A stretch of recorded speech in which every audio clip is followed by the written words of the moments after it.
Well. Good afternoon, West Ham fans. Russ, let me just sort myself out there. Russ of the West Ham Network. Hope you are all safe and well.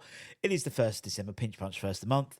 Christmas jumpers, all, well, up until Christmas Day. They're perfect.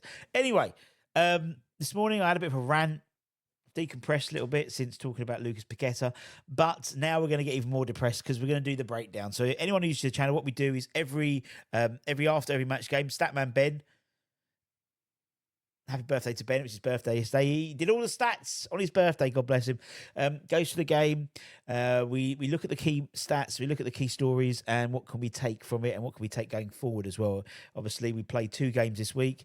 Thursday away to Man United without Lucas Paqueta, and then Sunday away to Brighton. 2 very, very tough games, but verbally very, very tough games for us.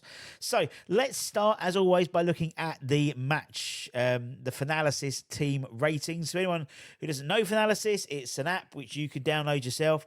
You have to be vetted to become a West Ham fan, so it's not anyone can sort of join it, so to speak. You have to be a West Ham fan, and there's guys like myself.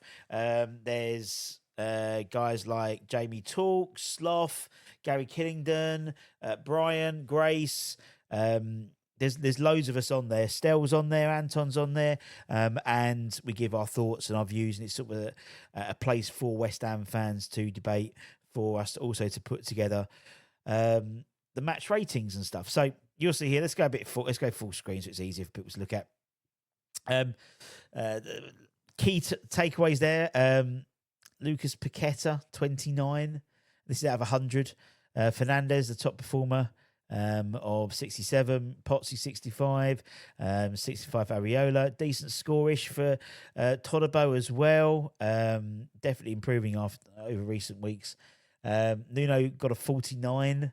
And you can see the subs were pretty much... I think Luis Guilherme probably had more touches and maybe some of the first team guys who started, in all honesty, but it doesn't bode a great number of stats, in all honesty.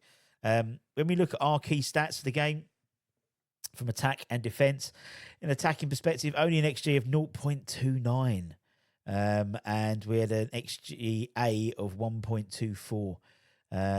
Big chances created, 0. Touches in the opposition box, 12. 48% aerial success rate, and obviously 0% conversion rate because we never shot on target. We had 48 ball recoveries, 14 opponent creating shot actions, and the goalkeeper post-shot XG was 0.8, so not very good reading at all from an attacking perspective particularly.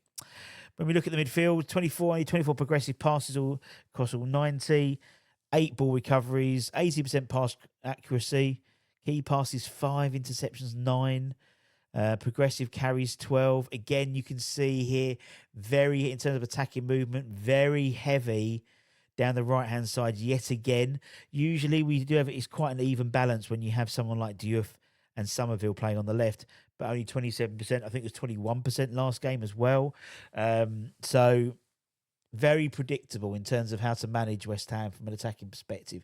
Just stop the supply on the right-hand side if Somerville's not playing, pretty much. So what does that tell us? What do those stats tell us in terms of sort of the game itself? Total offensive bluntness, 0 shots on target. The most damning stat for West Ham was failing to test Alisson once, despite around several attempts. None hit the target, and Liverpool's keeper had a very quiet day as their forwards wasted possession, in all honesty. A creative void. West Ham's XG of 0.29 shows our issue was creation, not just finishing. We never carved out real chances, relying on low probability efforts that posed absolutely no threat to Liverpool. Wasted set-piece superiority. We failed to capitalise on considerable volume in terms of our set-pieces. Having that many opportunities to put the ball into the box without creating a single shot on target indicates a failure in delivery and aerial threat against Liverpool's centre-back pairing of Van Dijk and Konaté. Set pieces weren't our forte at all today. Self-sabotage through discipline. Arguably the turning point of the game, I know we were 1-0 down at the time, was Lucas Paqueta's red card. Red card for the dissent.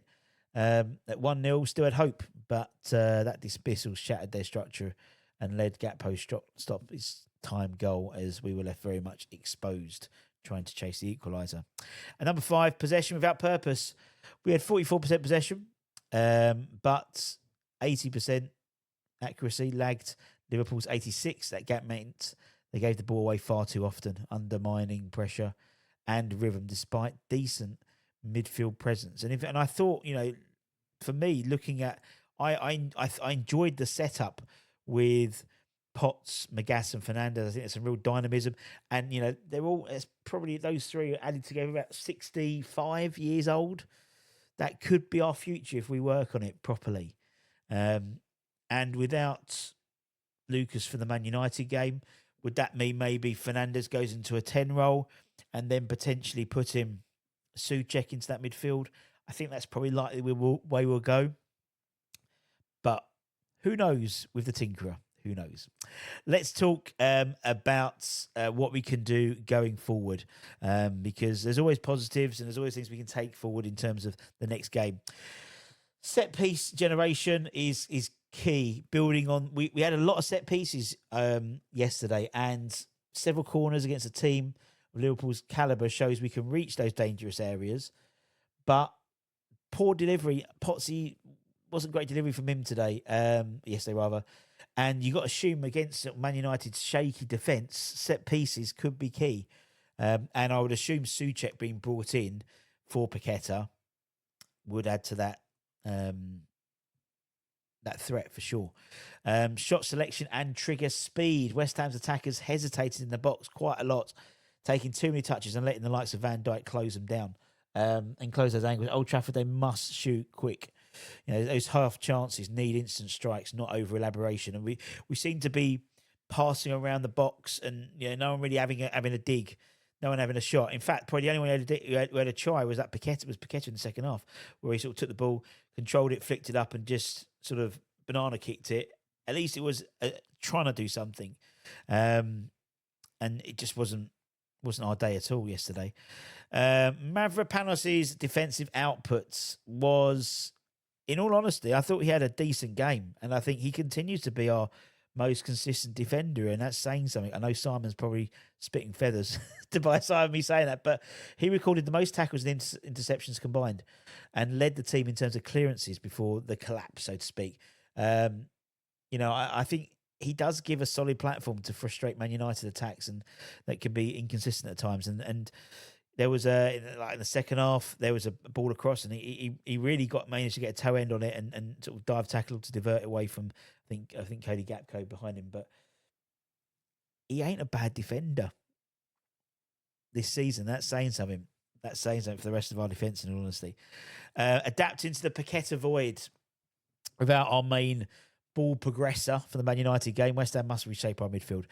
Souček can add physical disruption ahead of chasing Paqueta's flair, which often led to costly turnovers before we've read anyway. So in a weird way, having Paqueta not in the side means it's a double-edged sword, isn't it? Because he does try stuff, and and I had a rant today about him, but he's probably the only one who does try things rather than the safe ball. And I think sometimes it pays off. It hasn't paid off for the last 6 months, really, in all honesty. He scored a couple of goals, but that's really it.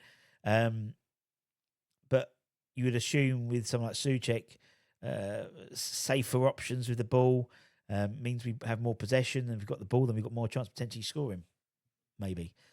And lastly, the 60 minutes defensive block. The drop-off in concentration around the hour mark, often when fatigue sets in, was absolutely fatal to West Ham. If they can extend that 60-minute solidity to 75, 80 minutes at Old Trafford, the pressure will be on the home side, and it will grow, opportunities, open up opportunities for maybe a snatch and grab winner at the end. So not all, it's not all lost, my friends. It wasn't a very good game at all. And as always, we go again on Thursday. And after that, we go again on Saturday. And after that, we go again against Villa. So anyway, let me know your thoughts on the breakdown. Any stats you want us to pull out going forward as well? Always happy to add more stats in and deliver what you want, really. So let us know in the comments below. Don't forget to like, comment, share, and don't forget to give it a hype as well. Much love. We'll see you later for Hammer's headlines. And also the Academy show tonight, 6 p.m. UK time. Much love. Bye-bye.